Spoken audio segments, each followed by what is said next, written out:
जब किसी medical diagnosis की बात होती है ना, तो एक बहुत ही साफ तस्वीर उभर कर आती है, एकदम इंजीनियरिंग की तरह। हाँ बिल्कुल। मतलब हड्डी टूटती है, एक्सरे होता है और उस काली फिल्म पर एक साफ सफेद दरार दिख जाती है।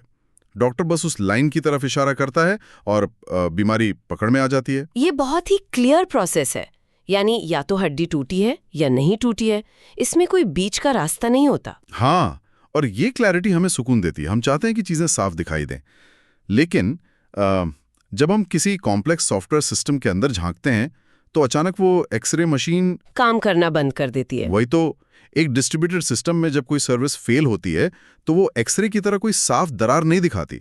ये तो किसी धुंधले मैदान में भूत को खोजने जैसा हो जाता है। खरे वाह, डायग्नोस्टिक ब्लरीनेस, ये एक बहुत ही बढ़िया टर्म है इसके लिए। देखिए, सॉफ्टवेयर में ना कुछ भी सीधे तौर पर नहीं दिखता। अगर डेटाबेस धीमा हो रहा है तो शायद गलती नेटवर्क लेयर की हो या फिर फ्रंट एंड से आ रही खराब क्वेरीज की। बिल्कुल, और इसी धुंधलेपन को आज हम क्लियर करने वाले हैं। हमारे पास आज सॉफ्टवेयर आर्किटेक्चर नोट्स का एक बहुत बड़ा स्टैक है, जिसमें क्लास नोट से लेकर पिछले एग्जाम के क्वेश्चन पेपर्स और केस स्टडीज शामिल हैं। और आज हमारा mission in heavy duty design concepts को डीकोड करना है। हाँ, जो लोग आने वाले आर्किटेक्चर एग्जाम्स की तैयारी कर रहे हैं उनके लिए आज का ये डीप डाइव एक मास्टर क्लास होने वाला है। तो नोट्स के पहले ही पन्ने पर एक बहुत ही इंटरेस्टिंग डिबेट है कि सॉफ्टवेयर आर्किटेक्चर आखिर है क्या ये सिर्फ कोड लिखने का एक बड़ा रूप है? ये एक बहुत ही आम गलतफहमी है। लोग सोचते हैं कि आर्किटेक्चर सिर्फ हाई लेवल कोडिंग है, पर असल में आर्किटेक्चर किसी सिस्टम के हाई लेवल स्ट्रक्चर, उसके एलिमेंट्स और उनके बीच के रिलेशंस को डिफाइन करने का एक डिसिप्लिन है। अच्छा। हाँ, नोट्स में एक बहुत अच्छा एग्जाम्पल दिया है, कुत्ते का घर वर्सेस गगनचुंबी इमारत, यानी हाई राइज। अरे वाह, कुत्ते का घर। हाँ, कुत्ते का घर बनाने के लिए आपको डिजाइन की कोई खास जरूरत नहीं होती, बस कुछ लकड़ियां ठोकी और काम हो गया। सही बात है। हाँ, कोई मॉडलिंग नहीं चाहिए। बिल्कुल, लेकिन एक गगनचुंबी इमारत के लिए आपको सटीक मॉडलिंग, क्लियर प्रोसेस और हेवी टूल्स चाहिए होते हैं। सॉफ्टवेयर भी एकदम वैसा ही है। लेकिन यहाँ एक सवाल उठता है। देखिए, इमारत के केस में स्टेक होल्डर्स को पता होता है कि उन्हें क्या चाहिए, पर सॉफ्टवेयर में हर टीम की अपनी अलग ही मांग होती है। हमेशा नोट्स में इस स्टेक होल्डर्स और उनके कंसर्न्स पर बहुत जोर दिया गया है। मुझे ये थोड़ा किताबी लगता है। क्या रियल वर्ल्ड में ये इतना मैटर करता है? ये किताबी बिल्कुल नहीं है, बल्कि मैं कहूंगी कि सिस्टम के फेल होने का सबसे बड़ा कारण यही होता है। वेट, सच में? हाँ, एक कॉम्प्लेक्स सिस्टम के ना कई स्टेक होल्डर्स होते हैं और सबकी प्रायोरिटीज आपस में टकराती हैं। जैसे डेवलपर्स चाहते हैं कि काम करने का तरीका आसान हो, फाइल स्ट्रक्चर सीधा हो। हाँ, वो तो है। लेकिन जो इंफ्रास्ट्रक्चर और सिक्योरिटी टीम है वो चाहती है कि हर चीज कई लेयर्स में सिक्योर हो, भले ही डेवलपर्स को अपना कोड डिप्लॉय करने में 10 गुना ज्यादा टाइम लगे। तो इसका मतलब है कि एक आर्किटेक्ट का काम सिर्फ सबसे अच्छी टेक्नोलॉजी चुनना नहीं है, बल्कि वो एक मिडिल मैन की तरह है। हाँ, एक मिडिल मैन या पॉलिटिशियन की तरह, जिसे इन कॉन्फ्लिक्टिंग मांगों के बीच कॉम्प्रोमाइज कराना होता है। एक हद तक हाँ, और यहीं पर 4+1 व्यू मॉडल का फंडा काम आता है। अच्छा, ये आर्किटेक्चर व्यूज की बात हो रही है। बिल्कुल, जब आर्किटेक्ट डेवलपर्स से बात करता है तो वो डेवलपमेंट व्यू दिखाता है, यानी कोड कैसे ऑर्गेनाइज होगा। और जब वो इंफ्रास्ट्रक्चर टीम के साथ होता है तो वो डिप्लॉयमेंट व्यू का इस्तेमाल करता है, यानी कौन सा सॉफ्टवेयर किस हार्डवेयर पर बैठेगा। सही पकड़ा। और एंड यूजर के लिए होता है लॉजिकल व्यू, जो बताता है कि सिस्टम की फंक्शनैलिटी क्या है। ठीक है, ये 4 व्यूज तो समझ आ गए, पर ये +1 क्या है? ये 5वां एलिमेंट क्या है? वो +1 है यूज केस, यानी सिनेरियोज। अच्छा। और ये सबसे इंपॉर्टेंट है क्योंकि एक धागे की तरह बाकी चारों व्यूज को एक साथ बांधता है। अगर यूज केस ना होना तो इंफ्रास्ट्रक्चर टीम अपनी अलग दुनिया में सर्वर डिजाइन कर रही होगी और डेवलपर्स अपनी दुनिया में कोड लिख रहे होंगे। तो यूज केस सबको एक पेज पर लाता है। बिल्कुल, ये साबित करता है कि सिक्योरिटी, डेटाबेस और यूआई मिलकर उस एक काम को पूरा कर रहे हैं जो एंड यूजर चाहता है। ये तो बहुत लॉजिकल है। लेकिन जब इन यूज केसेस के बेस पर सिस्टम बन जाता है तो सवाल ये उठता है कि वो सिस्टम अच्छा है या नहीं। और उसको नापने के लिए हमें क्वालिटी एट्रीब्यूट्स या QAs पर जाना होता है। हाँ, नोट्स के अगले हिस्से में QS का ही जिक्र है। अब यहाँ मुझे एक कंफ्यूजन है। अवेलेबिलिटी और रिलायबिलिटी को ना अक्सर एक ही मान लिया जाता है। क्या इनमें वाकई कोई बड़ा टेक्निकल डिफरेंस है? बहुत बड़ा डिफरेंस है, और मैं बताती हूँ, ये आर्किटेक्चर के सबसे डीप कॉन्सेप्ट्स में से एक है। अच्छा। देखिए, रिलायबिलिटी का मतलब है कि सिस्टम फेल ना हो, वो बिना रुके काम करता रहे। लेकिन मॉडर्न डिस्ट्रीब्यूटेड सिस्टम्स ये मानकर चलते हैं कि रिलायबिलिटी ना एक भ्रम है। मतलब फेल होना तय है? हाँ, हार्डवेयर क्रैश होंगे, नेटवर्क पैकेट ड्रॉप होंगे और डेटा सेंटर की पावर कट होगी ही। तो अगर सिस्टम फेल होना फिक्स ही है, तो एक आर्किटेक्ट आकर कर क्या सकता है? यहीं पर अवेलेबिलिटी का कॉन्सेप्ट आता है। अवेलेबिलिटी इस बात पर डिपेंड नहीं करती कि सिस्टम कभी फेल ना हो, ये इस बात पर फोकस करती है कि जब वो फेल हो तो वो कितनी जल्दी रिकवर या रिपेयर होता है। ओह, यानी उसको ठीक कितनी जल्दी किया जा सकता है? बिल्कुल, एक बेहतरीन सिस्टम वो है जहां कोई फॉल्ट आए, एक सर्विस क्रैश हो, लेकिन सिस्टम तुरंत एक नया इंस्टेंस खड़ा कर दे और यूजर को कभी पता ही ना चले कि कोई आउटेज हुआ था। यानी इस सिस्टम के मीन टाइम टू रिकवर या MTTR को कम से कम रखना। एकदम सही। ये अवेलेबिलिटी तो क्लियर हो गया, लेकिन अब आते हैं स्केलेबिलिटी पर। यहाँ नोट्स में हॉरिजॉन्टल और वर्टिकल स्केलिंग की काफी लंबी डिटेल है। हम सब जानते हैं कि वर्टिकल का मतलब एक ही सर्वर की मेमोरी या रैम बढ़ाना है, और हॉरिजॉन्टल का मतलब क्लस्टर में सर्वर्स की गिनती बढ़ाना है। हाँ, क्लाउड में इसको इलास्टिसिटी कहते हैं। वही ना? पर एक आर्किटेक्ट के पॉइंट ऑफ व्यू से हॉरिजॉन्टल स्केलिंग को हमेशा बेटर क्यों माना जाता है? क्या इसमें कोई हिडन कॉस्ट नहीं है? ये बहुत बढ़िया सवाल पूछा आपने। अक्सर लोग सोचते हैं कि हॉरिजॉन्टल स्केलिंग ना एक जादू की छड़ी है, 10,000 सर्वर्स ऐड कर दो, लेकिन इसमें एक बहुत बड़ा ट्रेड ऑफ है। कैसा ट्रेड ऑफ? इसको डेटा कंसिस्टेंसी कहते हैं। थोड़ा और डिटेल में बताइए, ये डेटा कंसिस्टेंसी कैसे अफेक्ट होती है? ठीक है, मान लीजिए आपके पास एक ही बड़ा डेटाबेस सर्वर है। ये वर्टिकल स्केलिंग का एग्जाम्पल है। ठीक है। जब कोई डेटा अपडेट होता है तो वो तुरंत उसी जगह सेव हो जाता है। उसके तुरंत बाद कोई उसको रीड करेगा तो उसे एकदम फ्रेश डेटा मिलेगा, क्योंकि एक ही जगह पर सब कुछ है। हाँ, लेकिन हॉरिजॉन्टल स्केलिंग में आपके पास दुनिया के अलग अलग हिस्सों में 10 अलग अलग डेटाबेस नोड्स हो सकते हैं। तो जब डेटा एक नोड पर अपडेट होता है तो उसको बाकी 9 नोड्स तक पहुंचने में कुछ मिलीसेकंड्स या शायद सेकंड्स का टाइम लगता है। अच्छा, इसको शायद नेटवर्क लेटेंसी कहते हैं। बिल्कुल। और इस दौरान अगर कोई यूजर किसी दूसरे नोड से डेटा रीड करता है तो उसे पुराना डेटा मिल सकता है। ओहो। इसको इवेंचुअल कंसिस्टेंसी कहा जाता है। इसलिए जब हम हॉरिजॉन्टल स्केलिंग बढ़ाते हैं ना, तो आर्किटेक्ट को ना सिस्टम की कॉम्प्लेक्सिटी से लड़ना पड़ता है। मतलब उन्हें डिसाइड करना होता है कि क्या इस ऐप के लिए पुराना डेटा दिखाना ठीक है या नहीं। ये बहुत क्रिटिकल पॉइंट है एग्जाम के लिए, और शायद यही वजह है कि आर्किटेक्चर को ट्रेड ऑफ्स का साइंस कहा जाता है। हाँ, बिना ट्रेड ऑफ के कुछ नहीं बनता। तो चलिए इन एट्रीब्यूट से थोड़ा आगे बढ़ते हैं। अब आते हैं उस हिस्से पर जहां सिस्टम को असल में शेप दिया जाता है, यानी आर्किटेक्चरल स्टाइल्स एंड पैटर्न्स। यहाँ चीजें सच में इंटरेस्टिंग हो जाती हैं। हाँ, नोट्स में मोनोलिथिक से लेकर माइक्रो सर्विसेज तक का पूरा एवोल्यूशन समझाया गया है। हाँ, और ये समझना बहुत जरूरी है कि कोई भी पैटर्न अपने आप में बुरा नहीं होता। जैसे लेयर्ड आर्किटेक्चर को ही ले लीजिए। हाँ, जिसमें मॉड्यूल्स को लेयर्स में डिवाइड करते हैं। बिल्कुल, जैसे UI लेयर, उसके नीचे बिजनेस लॉजिक लेयर और फिर डेटा एक्सेस लेयर। इसका एक कड़क रूल होता है कि कोई भी लेयर सिर्फ अपने से ठीक नीचे वाली लेयर को ही यूज कर सकती है। हाँ, यूनिडायरेक्शनल यूज। पर यहाँ मुझे एक प्रॉब्लम दिखती है। अगर मैं UI लेयर पर हूँ और मुझे डेटाबेस से बस एक छोटा सा डेटा पॉइंट चाहिए, तो भी क्या मुझे बीच की बिजनेस लेयर से होकर गुजरना पड़ेगा? हाँ, रूल्स के हिसाब से जाना पड़ेगा। तो क्या ऐसे सिस्टम स्लो नहीं हो जाएगा? मतलब एक परफॉर्मेंस पेनल्टी तो लगेगी। डेफिनेटली लगेगी।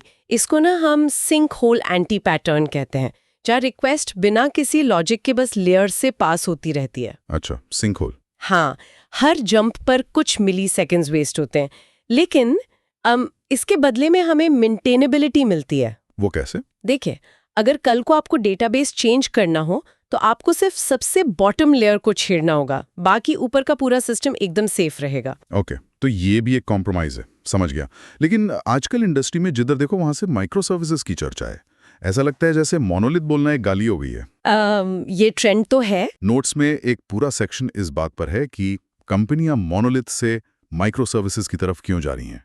तो मेरा सवाल ये है कि जब मोनोलिथिक में मेंटेनेबिलिटी ठीक थी तो लोग इतना बड़ा रिस्क क्यों उठाते हैं माइग्रेट करने का? इसका कारण टेक्निकल से ज्यादा ना ऑर्गेनाइजेशनल होता है। अच्छा। हाँ, देखिए, जब एक मोनोलिथ एप्लीकेशन बहुत बड़ा हो जाता है तो उसमें 500 डेवलपर्स एक साथ कोड नहीं लिख सकते। क्योंकि सब एक दूसरे के कोड को तोड़ देंगे। बिल्कुल। और हर छोटे बदलाव के लिए पूरे के पूरे सिस्टम को एक साथ टेस्ट और डिप्लॉय करना पड़ता है, जिसमें कई हफ्ते लग जाते हैं। माइक्रो सर्विसेज इस स्पेसिफिक प्रॉब्लम को ठीक करता है। लेकिन मुझे एक डाउट है। मुझे लगता है कि माइक्रो सर्विसेज सिस्टम को आसान नहीं बनाता, वो बस कोड की कॉम्प्लेक्सिटी को उठाकर इंफ्रास्ट्रक्चर की कॉम्प्लेक्सिटी में डाल देता है। हाँ, ये एक बहुत वैलिड पॉइंट है। मतलब पहले हमारे पास एक ही प्रोग्राम के अंदर फंक्शन कॉल्स थे, अब नेटवर्क के ऊपर हजारों एपीआई कॉल्स हो रही हैं। आपका डाउट एकदम 100% सही है, और यही वो सच्चाई है जो अक्सर इग्नोर कर दी जाती है। वैसे डेटा कंसिस्टेंसी का क्या होता है इसमें? वो तो एक अलग ही लेवल की हेडेक बन जाती है। एक मोनोलिथ में डेटा कंसिस्टेंसी मेंटेन करना बहुत आसान है, क्योंकि सब कुछ एक ही डेटाबेस में होता है। हाँ, पर माइक्रो सर्विसेज में हर एक छोटी सर्विस का अपना अलग डेटाबेस होता है। ठीक है। अब सोचिए, अगर एक ट्रांजैक्शन 4 अलग-अलग सर्विसेज से होकर गुजर रहा है और तीसरी सर्विस फेल हो जाए, तो आप उस पूरे ट्रांजैक्शन को वापस कैसे लेंगे? रोल बैक करना तो बहुत मुश्किल होगा। इसको डिस्ट्रीब्यूटेड ट्रांजैक्शन कहते हैं, और ट्रस्ट मी, डेवलपर्स के लिए ये एक बुरे सपने जैसा है। तो फिर इस ट्रांजिशन को सेफ तरीके से करते कैसे? मतलब कंपनियां स्विच कैसे करती हैं बिना सिस्टम तोड़े? नोट्स में स्ट्रैंगलर पैटर्न नाम का कुछ दिया है। ये नाम थोड़ा अजीब नहीं है? हाँ, नाम अजीब है पर कॉन्सेप्ट बहुत पावरफुल है। ये नाम स्ट्रैंगलर फिग नाम की एक बेल या क्रीपर से आया है। अच्छा, जो पेड़ों पर उगती है? हाँ, ये बेल पुराने पेड़ों पर उगती है और धीरे धीरे पूरे पेड़ को अपने लपेटे में ले लेती है, जब तक कि पुराना पेड़ पूरी तरह खत्म ना हो जाए। वाओ! आर्किटेक्चर में भी सेम फंडा अप्लाई होता है। आप अपने पुराने मोनोलिथ सिस्टम के आगे एक एपीआई गेटवे लगा देते हैं। ठीक है, और फिर? और जब भी कोई नया फीचर डेवलप करना होता है तो आप उसे मोनोलिथ के अंदर नहीं लिखते, आप उसके लिए एक बिल्कुल नई माइक्रो सर्विस बनाते हैं। ओह, और एपीआई गेटवे उस नए फीचर के ट्रैफिक को उस नई सर्विस की तरफ भेज देता है। एकदम सही पकड़ा। और धीरे धीरे आप मोनोलिथ के पुराने हिस्सों को भी काट कर अलग अलग नई सर्विसेज में बदलते जाते हैं। तो मतलब एक दिन ऐसा आएगा जब मोनोलिथ के अंदर कुछ बचेगा ही नहीं। हाँ, वो बस एक खोखला स्ट्रक्चर रह जाएगा जिसे आप आराम से शट डाउन कर सकते हैं। ये माइग्रेशन का सबसे सेफ और रिस्क फ्री तरीका है। ये सच में एक बहुत ही ब्रिलियंट स्ट्रैटेजी है। चलिए, अब तक हमने ये सारी थ्योरीज को अच्छे से समझ लिया है, लेकिन एग्जाम के हिसाब से सबसे बड़ी चैलेंज होती है इन थ्योरीज को रियल वर्ल्ड सिनेरियोज में अप्लाई करना। बिल्कुल। तो आइए, नोट्स में जो सिनेरियो बेस्ड डिसीजन मेकिंग वाला सेक्शन है उसको देखते हैं। मैं आपसे सिनेरियो शेयर करूंगा, आप बताना वहां क्या फेल हुआ और क्यों। ठीक है, मैं तैयार हूं। तो सिनेरियो नंबर 1, एक ई-कॉमर्स सिस्टम में कुछ गड़बड़ी हो गई। डिजाइन के हिसाब से कस्टमर्स को HDFC वीजा कार्ड पर 15% का डिस्काउंट मिलना था। ओके। लेकिन जब लोग चेक किए गए तो पता चला कि कुछ चालाक यूजर्स ने SBI मास्टरकार्ड यूज करके भी वो डिस्काउंट ले लिया। अब एक आर्किटेक्ट की तरह बताइए, ये किस डिजाइन लेयर की फेलियर है और इसे कैसे ठीक करें? ये क्लासिक सिक्योरिटी सिनेरियो है। अगर हम इसके मैकेनिज्म को देखें तो ये ऑथेंटिकेशन वर्सेस ऑथराइजेशन का केस है। अच्छा। सिस्टम ने ये तो पहचान लिया कि यूजर कौन है, यानी ऑथेंटिकेशन पास हो गया, लेकिन उसने ये डिसाइड करने में गलती कर दी कि उस यूजर को ये क्या करने का अधिकार है, यानी ऑथराइजेशन फेल हो गया। तो क्या इसका मतलब ये है कि UI लेयर पर डिस्काउंट चेक करने का कोई वैलिडेशन ही नहीं था? नहीं, UI लेयर पर तो वैलिडेशन रहा ही होगा, पर इन हैकर्स ने क्या किया होगा कि UI को बाईपास करके सीधे बैकएंड API को हिट किया होगा। प्रॉब्लम ये है कि बिजनेस लॉजिक लेयर या पेमेंट गेटवे लेयर ने अपनी तरफ से क्रॉस चेक नहीं किया। तो आर्किटेक्ट को क्या करना चाहिए? उन्हें ये इंश्योर करना होगा कि हर API एंड पॉइंट पर एक स्ट्रिक्ट ऑथराइजेशन कंट्रोल हो। सिर्फ फ्रंट एंड UI पर भरोसा करना हमेशा रिस्की होता है। ये एग्जाम के लिए एक बहुत बड़ा लेसन है। ठीक है, अब चलते हैं सिनेरियो नंबर 2 की तरफ। Flight assist aggregator. ओके। ये एक सिस्टम है जहां लोग फ्लाइट की टिकट्स बुक करते हैं। प्रॉब्लम यह है कि उसी कंपनी की मार्केटिंग टीम लाइव डेटाबेस पर हेवी डेटा एनालिटिक्स क्वेरीज चला रही है। अरे बाप रे। हाँ, वो देख रहे हैं कि पिछले 6 महीने में टॉप डेस्टिनेशंस कौन से थे। अब इसका रिजल्ट क्या हो रहा है कि जब नॉर्मल लोग टिकट बुक कर रहे हैं तो सिस्टम स्लो हो गया है। हमें बुकिंग्स फास्ट चाहिए और मार्केटिंग को डेटा भी चाहिए। इन दोनों चीजों को एक साथ मैनेज कैसे करें? देखिए, मॉडर्न डेटाबेस आर्किटेक्चर की ये सबसे कॉमन प्रॉब्लम है। जब आप एक ही डेटाबेस में डेटा राइट कर रहे हैं और उसी सेम टाइम पर वहां से हैवी डेटा रीड कर रहे हैं, तो डेटाबेस लॉक्स लग जाते हैं। तो इसको ठीक करने का पैटर्न क्या है? इसका सबसे सॉलिड सोल्यूशन है CQRS पैटर्न, यानी कमांड क्वेरी रिस्पॉन्सिबिलिटी सेग्रीगेशन। एक मिनट, इसको थोड़ा आसान भाषा में तोड़ते हैं। इसका सिंपल मतलब यही है ना कि कमांड्स यानी डेटा राइट करने का काम और क्वेरीज यानी डेटा रीड करने का काम, इन दोनों को अलग अलग कर देना। एकदम यही। आप इसको एक रेस्टोरेंट के किचन की तरह सोचिए। एक रजिस्टर में सिर्फ नए ऑर्डर्स लिखे जा रहे हैं और दूसरे रजिस्टर में दिन भर का हिसाब लगाया जा रहा है। ओके। CQRS में बुकिंग का सारा ट्रैफिक एक राइट डेटाबेस पर जाता है, जिसको सिर्फ फास्ट ट्रांजैक्शंस के लिए ऑप्टिमाइज किया गया है। और रीड डेटाबेस का क्या? जैसे ही कोई बुकिंग उस राइट डेटाबेस में होती है, वहां से एक इवेंट ट्रिगर होता है और वो इवेंट उस नई बुकिंग की कॉपी उठाकर दूसरे रीड डेटाबेस में भेज देता है। अरे वाह! और मार्केटिंग टीम अपनी वो सारी भारी क्वेरीज उस रीड डेटाबेस पर चलाती है। बिल्कुल। इससे माने बुकिंग सिस्टम की परफॉर्मेंस पर जीरो इफेक्ट पड़ता है। लेकिन वेट, इसमें वो इवेंचुअल कंसिस्टेंसी वाला रिस्क नहीं आ जाएगा? हाँ, आएगा। मार्केटिंग टीम को शायद कुछ सेकंड्स पुराना डेटा दिखे, पर एनालिटिक्स के काम में 2-4 सेकंड्स की देरी से कोई पहाड़ नहीं टूट पड़ता। सही बात है। परफॉर्मेंस बचा ली गई, वही बड़ी बात है। बिल्कुल। चलिए, अब आखिरी और सबसे खतरनाक सिनेरियो 3 देखते हैं। ये एक ग्लोबल वेदर फोरकास्टिंग सिस्टम है। अच्छा, इंटरेस्टिंग। यहाँ 10 लाख अलग अलग जगहों से हर 10 मिनट में हवा, टेम्परेचर और ह्यूमिडिटी का सेंसर डेटा आ रहा है। ये एक डेटा सुनामी जैसा है। हाँ, ये तो बहुत मैसिव है। और सिस्टम को ये डेटा तुरंत एनालाइज करके अलर्ट्स निकालने हैं। कोई भी नॉर्मल डेटाबेस या लेयर्ड आर्किटेक्चर इस सुनामी में डूब जाएगा। ऐसे हाई थ्रूपुट सिस्टम को कैसे डिजाइन करते हैं? 10 लाख जगहों से हर 10 मिनट में डेटा। देखिए, ये कोई नॉर्मल ट्रांजैक्शंस नहीं है, इसको हम स्ट्रीमिंग डेटा कहते हैं। यहाँ सबसे बड़ा फोकस होगा हाई स्केलेबिलिटी और लो लेटेंसी पर। ऐसी रिक्वायरमेंट्स के लिए हमें इवेंट ड्रिवन आर्किटेक्चर का यूज करना पड़ता है। तो क्या यहाँ पब्लिश सब्सक्राइब यानी पब सब मॉडल चलेगा? एग्जैक्टली। यही वो डिजाइन पैटर्न है जो इस बाढ़ को संभाल सकता है। इसमें सेंसर्स सीधे डेटाबेस से बात नहीं करते। तो वो किससे बात करते हैं? वो अपना सारा डेटा एक मैसेज ब्रोकर जैसे अपाचे काफका को पब्लिश करते हैं। काफका उस डेटा को छोटे छोटे पार्टीशंस में डिवाइड कर देता है। और दूसरी तरफ उसको रीड कौन करता है? दूसरी तरफ सब्सक्राइबर्स यानी छोटे माइक्रो वर्कर्स बैठे होते हैं। वो लाइन से उस डेटा को उठाते हैं और प्रोसेस करते हैं। अच्छा, और इसका फायदा ये है कि अगर अचानक स्टॉर्म की वजह से डेटा डबल हो जाए तो आप हॉरिजॉन्टल स्केलिंग यूज करके तुरंत 100 नए वर्कर्स ऐड कर सकते हैं। सब कुछ पैरेलल प्रोसेस होता है बिना किसी रुकावट के। वाओ!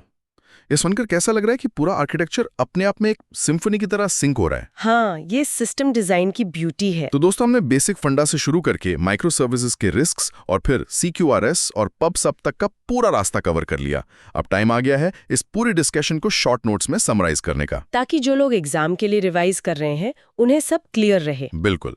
तो बुलेट पॉइंट्स में रिकैप करते हैं। चलिए, पहला पॉइंट बताइए। पॉइंट नंबर 1, आर्किटेक्चर सिर्फ कोड नहीं है, ये सिस्टम का ब्लूप्रिंट है और ये अलग अलग स्टेक होल्डर्स की मांगों को बैलेंस करता है, जैसे डेवलपर्स की स्पीड वर्सेस इंफ्रास्ट्रक्चर की security. Okay.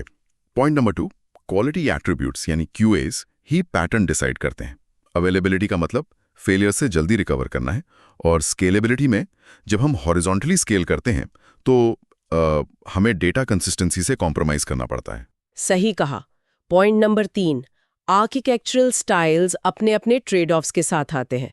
Layered pattern maintainability देता है पर सिस्टम स्लो करता है, और मोनोलिथिक से माइक्रो सर्विसेज पर जाने के लिए स्ट्रैंगलर पैटर्न सबसे सेफ तरीका है। हाँ, पर डिस्ट्रीब्यूटेड ट्रांजैक्शन से बच के। और finally point number 4, decision making.